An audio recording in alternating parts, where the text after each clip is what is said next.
In Arizona, Albert Pujols and the Cards continue to roll as they've won 7 in a row and hold a 5-game lead in their division, which has some people asking the question, Hannah, are the Cards World Series contenders?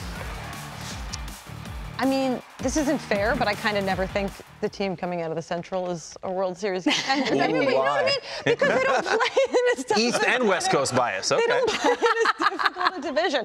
No, I think they are more of, they would be a smart, like, secret.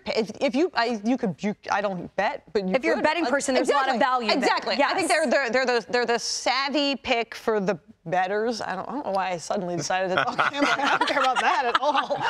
But I think people always say that, like, pitching is what wins in the postseason, and the Cardinals don't have an ace, and that seems troubling. But they do have one of the best offenses in baseball. This is like a really reductive way to think about it, but if you just go to Fangraphs, you sort by position player award. Number 1 is Aaron Judge, and then right there, 2 and 3 is Arenado and Goldschmidt. And if you have 2 of the top 3 offensive players in the game, that's a good offense right there. And then they also are always getting an incredible amount of production out of their rookies. They just, like, manufacture productive rookies in St. Louis. It's incredible.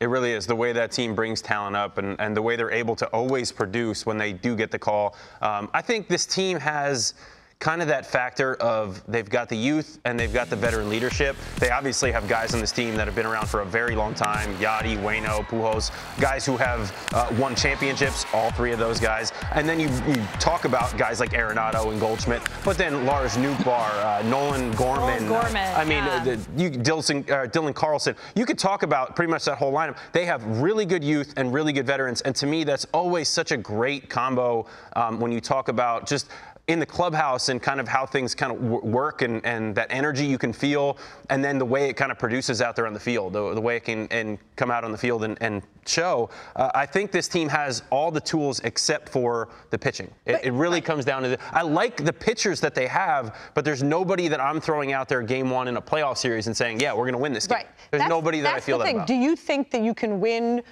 a postseason series, let alone 3 or 4 of them, with guys who are, you know, good into the 6th or 7th? Like, I mean, nothing against Adam Wainwright, but I just don't think he's going to match up against, you know, whether it's Julio Urias or it's Jacob deGrom or I just don't see that matchup, or Corbin Burns. Like, I just don't see that matchup winning for the Cardinals. Maybe their offense can manufacture some runs and they end up winning the game, but I still wouldn't be like, oh yeah, they're going to win this game, and that's a problem. And the last thing is Scherzer in the wild card game last year. Jack Flaherty on the mend? Flash is on his way back. Yes. We've said that a lot over the last. I love Jack, but we've said that a lot over the last couple of years. He hasn't. Waino, Miles, Monty, Jordan Montgomery has gone over there and turned into an ace. I know it's only 3 starts.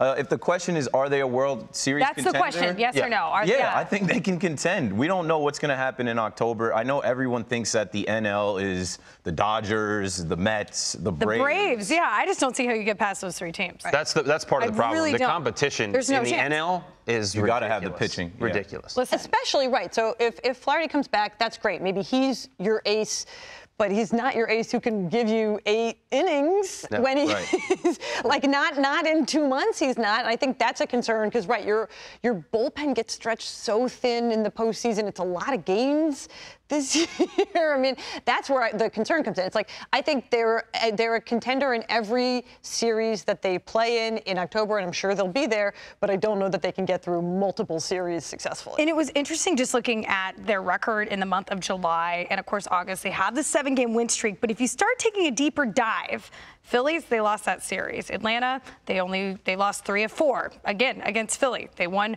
the 1 of 3 there. Actually, that was 4. So they split that series. LA only won 1 game in that series. Cincinnati, of course.